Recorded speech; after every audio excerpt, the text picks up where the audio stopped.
बिस्मिल्लाहिर्रहमानिर्रहीम अस्सलाम वालेकुम। रोज़ा तोड़ने वाली 10 चीज़ें। नंबर 1, कान और नाक में दुआ या कान में तेल डालना। नंबर 2, जानबूझकर कह करना और वो कह मुंह भर के हो। नंबर 3, कुली करते हुए हलक में पानी चला जाना।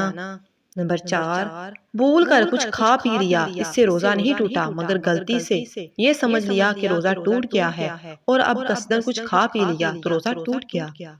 नंबर 5, किनकरी या लकड़ी वगैरह ऐसी चीज कसदन खा ली जो अमूमन खाई नहीं जाती। नंबर 6, औरत को छूने या चूमने वगैरह से अंजाल हो जाना। नंबर 7, ये समझते हुए कि सूरज गुरूब हो गया है कुछ खा पी लिया हालांकि सूरज गुरूब नहीं हुआ था।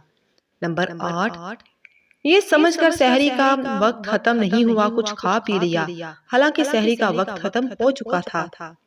नंबर 9, लुबान वगैरह का धुआं कसदन नाक या हलक में पड़ना। बेड़ी, सिगरेट और हुक्का का भी यही हुक्म है।